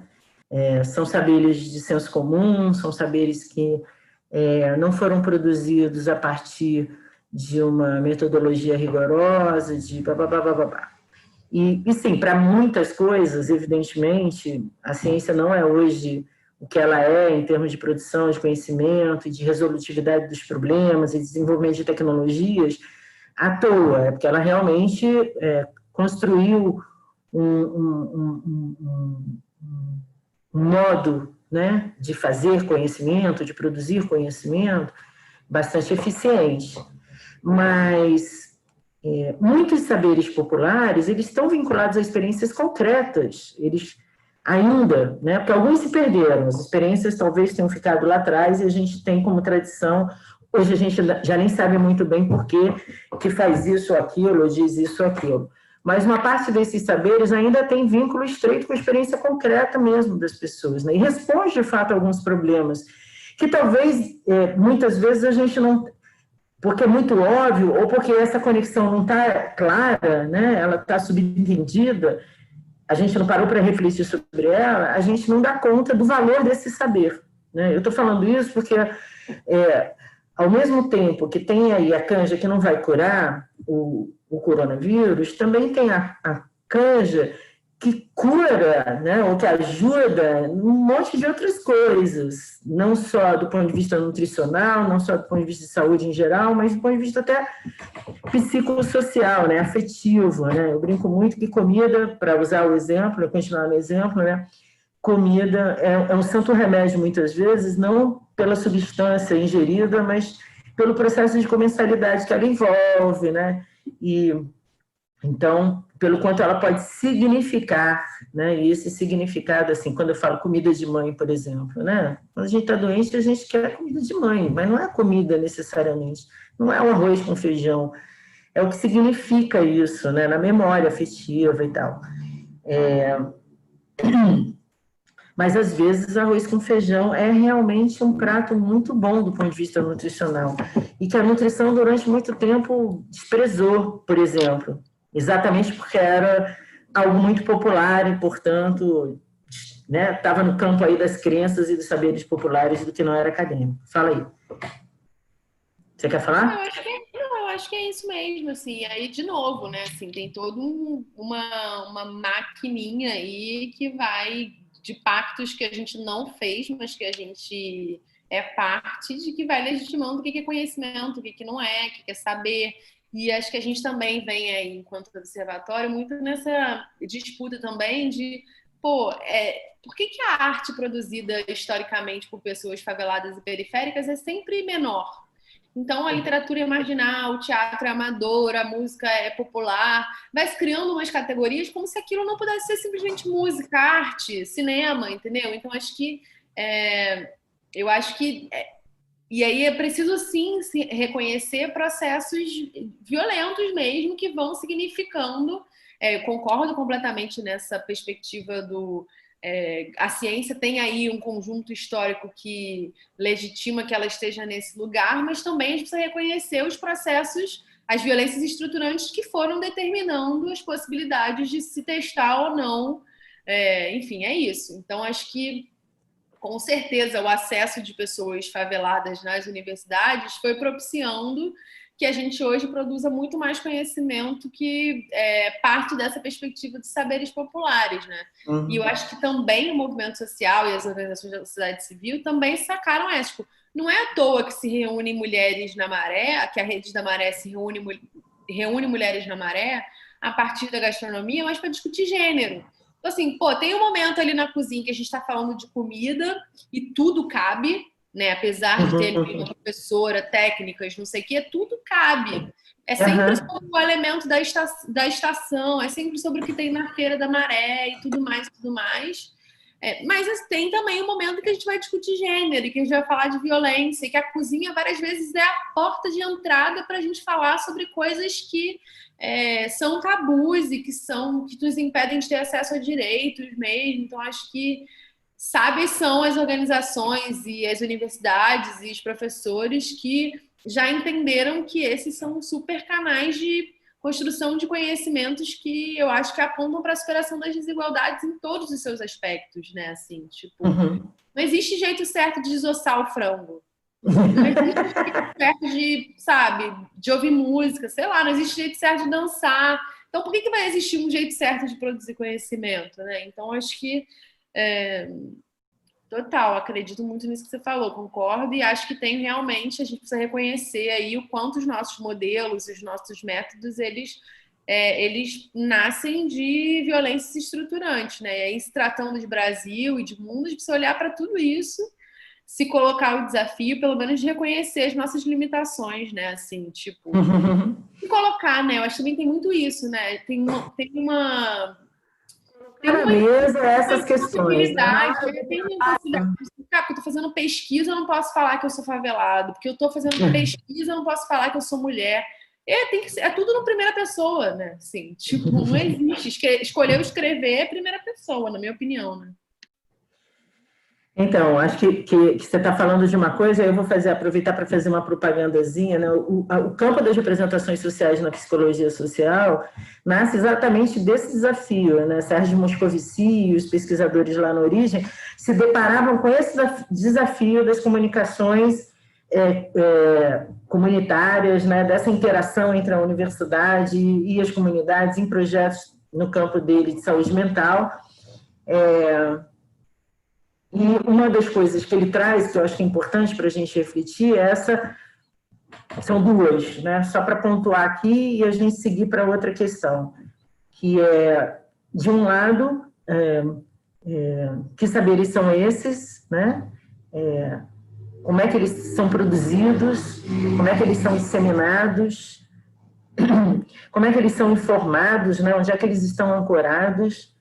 E aí ele acaba mostrando para a gente ele digo Sérgio Moscovici, mas a teoria das representações sociais é essa teia, né? Essa teia que eu estou falando. Que não é só ele que fala, outros autores e outras teorias também trazem à tona a importância da gente considerar essa teia. Mas, de outro lado também, o quanto a hegemonia do conhecimento científico não se deve só a uma condição epistemológica de um saber, entre aspas, de outra qualidade, mas também a um conjunto de relações de força e poder dentro da sociedade, né? Que tem a ver com, afinal de contas, quem chega a esse lugar de produção de saber, quem tem poder dentro da sociedade, que acaba por reproduzir os seus saberes e esse lugar de poder como o lugar de hegemonia. Então, enquanto a ciência se reitera como um espaço de produção de conhecimento hegemônico, porque o conhecimento é produzido pelas classes hegemônicas, então é como se fosse um ciclo vicioso. Por isso é tão importante, em alguma medida, romper essas fronteiras. Quando você diz a entrada de pessoas que na primeira geração se formaram, acessaram, romperam o ciclo, em alguma medida que a gente falava na década de 80, o ciclo da pobreza, um ciclo, né, que mantém as pessoas na mesma profissão, na mesma... então, o pai era padeiro, o filho vira padeiro, né? O pai não conseguiu concluir em termos de escolaridade o ensino fundamental, o filho também não vai chegar a isso. Isso, às vezes,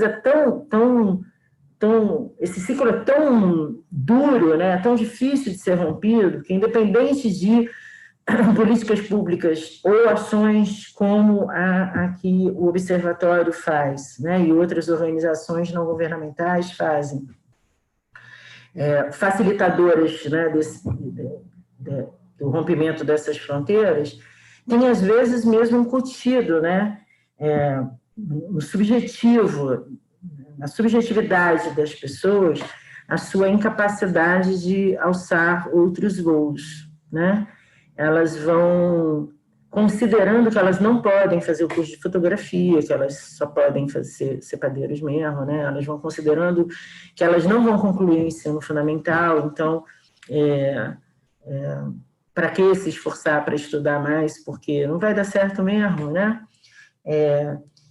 Que elas não vão conseguir um bom trabalho, então, bom trabalho no sentido de um trabalho bem remunerado, com uma qualidade de trabalho legal, etc. e tal. Então, elas se submetem ao que vem, né? Elas vão introjetando um lugar que, às vezes, é muito ruim. E esse é um outro desafio também, né? Romper com isso, que não é só do nível do saber, é do nível do afeto mesmo, e da construção de laços de confiança, que tem a ver com a pergunta da Janes e que eu vou complementar a dela, né? Ela diz assim, conquistar a confiança para fazer qualquer tipo de trabalho, a meu ver, é um grande desafio. Como é que é feita essa abordagem, né? Conquistar essa confiança, para além da discussão que a gente já falou de certa permanência, do trânsito, das linguagens, né? Essa coisa da confiança hoje é nevrálgica também, né? Porque tem um livro chamado A Morte da Verdade. Daqui a pouco eu pego ele aqui para mostrar para vocês, em que ele faz uma discussão interessante sobre o papel das redes sociais hoje na construção desses laços de confiança, na reprodução de certos saberes, né? O quanto, claro, na disputa de narrativas tem lá o que a Globo está falando, mas tem também o que as pessoas da minha confiança, o padre da igreja, o pastor, né? A dona fulana de tal, que é uma liderança na comunidade, né? Entre outros, estão falando nas redes sociais. Então, conquistar essa confiança não é só nem mais uma questão de educação e saúde. Ganha uma dimensão hoje, né? Extraordinária, porque ela ultrapassa a relação pessoal mais estreita que a gente possa estar construindo, porque tem aí redes midiáticas, né, Então, diz aí desse desafio, Isabela. Eu acho que estar na rede.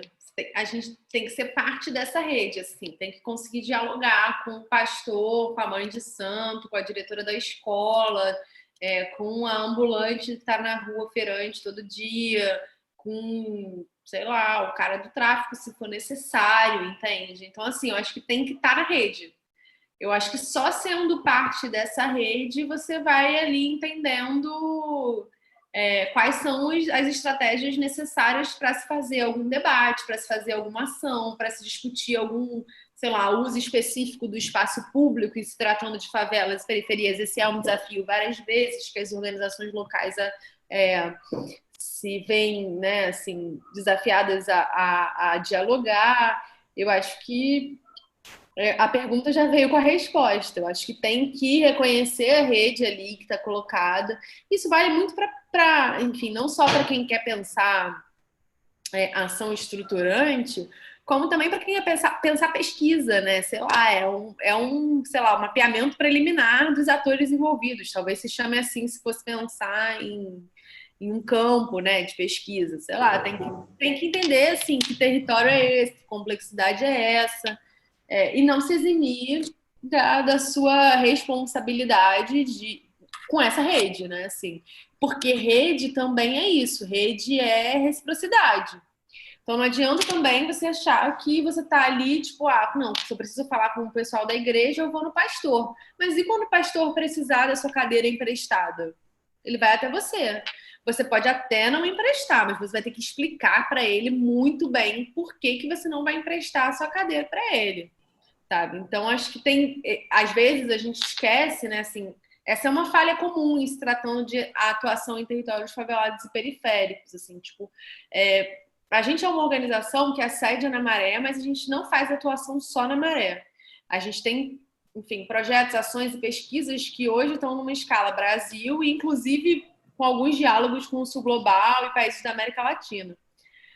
Isso só é possível em rede. Eu nunca vou chegar, por exemplo, eu sou uma organização, por mais que eu não seja, não trabalhe só na Maré, a minha sede é lá, eu nunca vou chegar, sei lá, na CDD e vou simplesmente achar que eu tenho ali o projeto que vai resolver a vida da juventude da CDD, sacou? Tipo, antes de fazer isso, eu vou ter que ir lá e conhecer esse território, me apresentar, falar qual é o meu trabalho, respeitar a história de quem está construindo ali, arrumar um parceiro. Se tiver grana envolvida, dar grana para esse parceiro, porque ele também está no corre dele, é importante legitimar o corre dele. Então, tem toda uma estratégia, até eu decidir que eu vou realmente fincar algum projeto lá, tem todo sei lá, uma etiqueta mesmo, uma ética de lidar com essa rede que está em constante expansão. Porque se esse cara um dia quiser Uma fazer... ética de reciprocidade, né? Uma ética de reciprocidade, né? E de compromisso. A gente não ganha confiança de ninguém na vida, né? Você confia em quem? Qual é o amigo que você confia? O cara que quando você estava na pior te esticou a mão, bicho. Não é o cara que só está no dia da festa, não é isso? Então, acho que tem isso.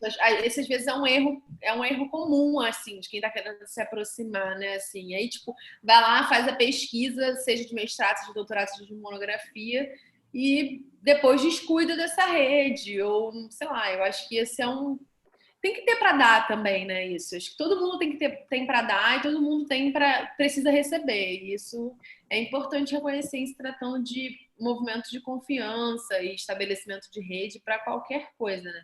Não é à toa que eu comecei a conversa falando que eu sou fruto de uma parceria, né? Tem isso, tipo, isso está muito colocado. Esse é um ponto de atenção mesmo, né? Porque eu tento ter sempre que é possível na minha prática, assim. Ninguém faz nada sozinho. Muito bom, muito bom. É isso. Alguém tem mais alguma pergunta a fazer? Isso tudo que você está falando, Isabela, chama, enquanto eu dou um tempinho aí para ver se mais alguma pergunta aparece, chama para a importância da gente pensar a universidade, esse tripé, ensino, pesquisa e extensão, muito afinadinho, né? Porque sem essa afinidade, sem essa colagem, na verdade, a universidade ela acaba tendo uma atuação um pouco esquizofrênica, né? No sentido de que o ensino fica normalmente muito distante, né? As ações de extensão, quando a universidade consegue fazer legal, elas estão lá na comunidade, mas às vezes ela também não dialoga, a pesquisa faz essa coisa que vai e volta, sem muita, né, possibilidade de permanência, né? Então, uma coisa que às vezes eu fico pensando é que as instituições, e no nosso caso, né, fazendo uma provocação a alunos e professores aqui que eventualmente estão participando da FMP e da Unifase, já que a gente já atua em diferentes territórios, por conta da nossa inserção em saúde, com unidades de estratégia de saúde da família e tal, o quanto a gente pode, na verdade, construir isso, né, essa permanência, essa parceria, né, de longo prazo, não em projetos mais pontuais, mas num programa mais estruturado, que a gente possa estar pensando junto, né, e que a gente possa, a partir das demandas da comunidade, estar agindo em cooperação, né. Seria lindo. Acho que a gente está no caminho, mas é claro, a gente ainda tem muito que aprender, por isso que a gente está aqui conversando com você. A experiência do observatório é uma experiência extraordinária mesmo, assim, né? Uma experiência que é fruto de um trabalho também que envolve duas instituições que tinham programas, vamos dizer assim, de longa data, né? de continuidade junto à Maré, que é a Fiocruz de um lado e a UFRJ do outro. Até pela posição estratégica que eu digo assim, territorial, né? Faziam parte mais ou menos do mesmo território. Então, o compromisso, em alguma medida, com aquela comunidade nasce um pouco dessa proximidade que a Fiocruz e a UFRJ têm ali, né? De estar do lado, né? Então, acho que isso facilitou um bocado. E de pessoas lindas, né? Como você e outras, que não abandonaram, porque muitas vezes as pessoas também galgam a caminhada universitária e elas abandonam suas origens. E aí, quando eu estou falando isso, assim, não estou dizendo que a pessoa precisa continuar vivendo do mesmo modo, nem morando no mesmo lugar, mas elas podem continuar, de alguma forma, conectadas, né, com esses saberes, com esses lugares, com os problemas, com as demandas de onde elas saíram. Essa parceria de origem que você fala de forma tão bonita, ela é uma parceria que pode ser para o resto da vida, né? Pode ser bem legal. Obrigado demais por você trazer essa sua experiência. Obrigada, pessoal. Contem comigo aí. No nosso repositório aí que eu deixei aqui em cima, vocês vão encontrar todas as redes sociais do Observatório também, e-mail, qualquer outro desejo de contato, aproximação. Enfim, podem usar à vontade o material. Você deixou aonde? Eu deixei no bate-papo. Deixei o link aqui. Ah, tá. Ah, eu vi. Ok, tá bom. Tá bom. Para quem não viu, que já passou, eu vou reproduzir aqui embaixo e é isso. Obrigadaço. Se ninguém tem mais nada a declarar, beijo grande, todos aqui agradecendo, obrigada, foi lindo, maravilhoso. Beijo grande. Beijo. Tchau, tchau, Bela.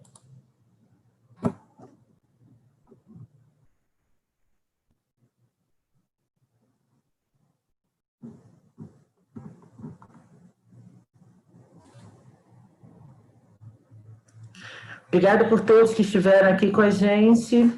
Acompanhe os próximos seminários, mais debate pela frente. Tchau, tchau. Boa semana.